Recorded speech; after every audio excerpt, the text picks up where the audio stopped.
House Leader of the Third Party. Thank you, Mr. Speaker. In British Columbia, Mr. Speaker, Indigenous women make up 4% of the population, yet 49%, or roughly 1 in 2 women in provincial custody, are Indigenous. Public Safety Canada tells us it costs over $250,000 per year to incarcerate an Indigenous woman and almost $150,000 to incarcerate an Indigenous man. Imagine what redirecting even a fraction of those funds could do if invested instead in vocational training, education, food security, and stable housing. This government committed to implementing the BC First Nations Justice Strategy in 2020, and it is intended to lead to better outcomes in the justice system for Indigenous people. So, through you, Mr. Speaker, to the Attorney General, when will this government fully implement the BC First Nations Justice Strategy and protect Indigenous people from unjust incarceration and police aggression? Attorney General. I just want to thank the member for the question. It allows me to talk about some very important work that we're doing with the First Nations Justice Council. In a short amount of time, we were able to open up 15 Indigenous Justice Centres across the province, 15.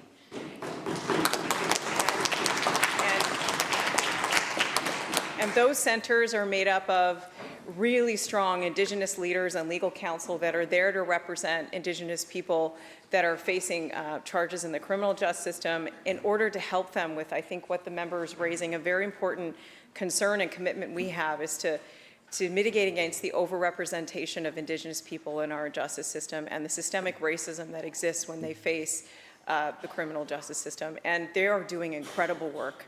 My hands go out to all of those people on the front lines in the Indigenous Justice Centres that every day are working through files with Indigenous people and Indigenous women with results, Mr. Speaker. We have just launched a Prince George Diversion Centre that's there to help young people with their first offense, that's a minor offense, and connect them with their culture so we can change their lives in partnership with Indigenous communities. I'm really proud of that work, and I know it takes a lot of effort, and my hands go up to the First Nations Justice Council for helping partner with us on that work. Thank you, Mr. President. Member supplemental.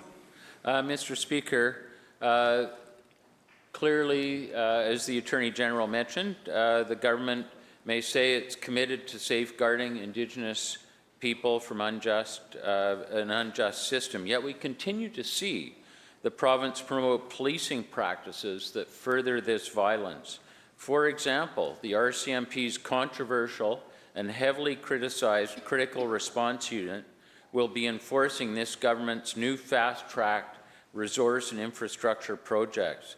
This unit is being deployed despite the RCMP's own investigation into its abuse of force and authority, both in Fairy Creek and in Wet'suwet'en territory.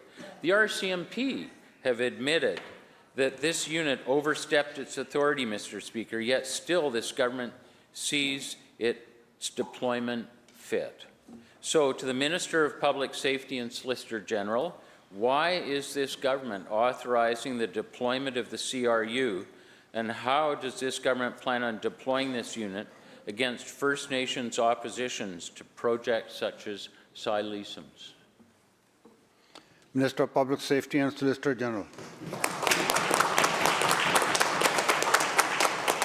I'd like to thank you, Honourable Speaker, and thank the member opposite for the question, which speaks to, I think, shared concerns that we have around the not only the overrepresentation of Indigenous people in the justice system, but about ensuring that law enforcement does their work in a culturally informed and safe way for vulnerable communities, particularly First Nations.